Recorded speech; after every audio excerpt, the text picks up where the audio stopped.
Alright gang, we just did the upper sum for 33. Let's now go back and do the lower sum.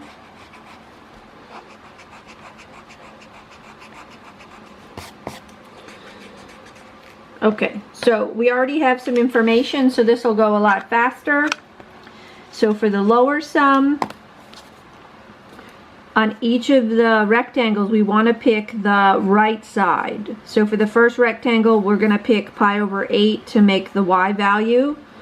For the next one, we're going to pick pi over 4 to make the y value, because you want to stay under the curve. So since it's decreasing, you always want the right side. So this is the left, this is the right on this one. You want to stay under the curve. We're doing the lower estimate. So we're going to pick the 3 pi over 8 for this one. And these are the endpoints. You're going to pick again, the right side. So when you see me crunch out the formula, I'm using the right side on all of those.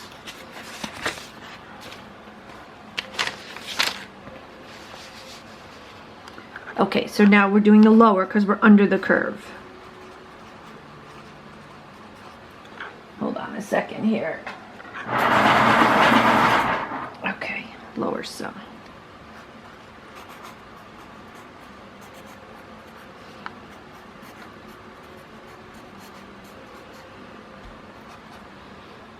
Okay, and we know again that the function is cosine x.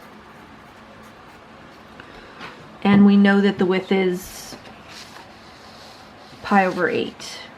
Alright, so we know the width of all of these.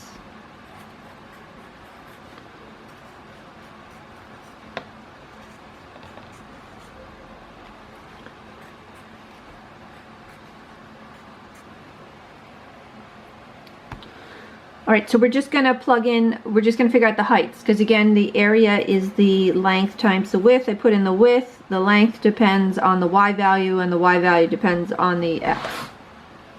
So we said for the first one to stay under the curve, we're going to use the pi over 8.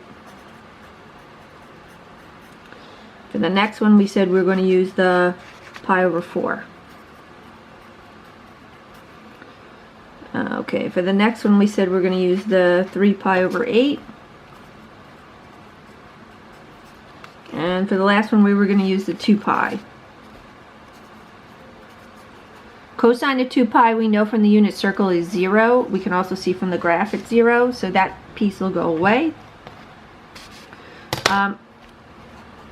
You guys sort of know how I like to do this at this point. Doesn't have to be you. You do it the way you like it.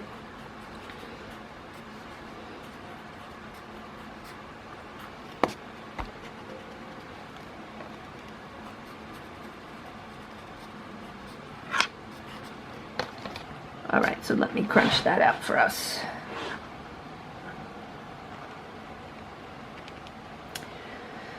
Cosine of pi divided by 8, close, plus cosine of pi divided by 4, close, plus cosine of 3 times pi divided by 8, close.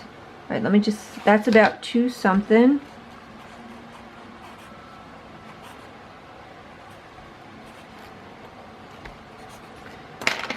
Okay, we're going to times that by pi divided by 8.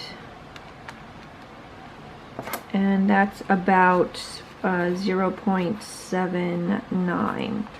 Alright, so let's put it all together. So we know now that the exact area is somewhere between the lower sum and the upper sum. The lower sum we got is 0.79. The upper sum we calculated in the previous video is 1.18. If you watch this one first, you should actually go back and watch the other one first. I went a lot slower with the upper sum than I did with the lower. Alright gang, so that's it. The exact area is going to exist somewhere between here. Okay, hope that helped. Catch you. Bye-bye.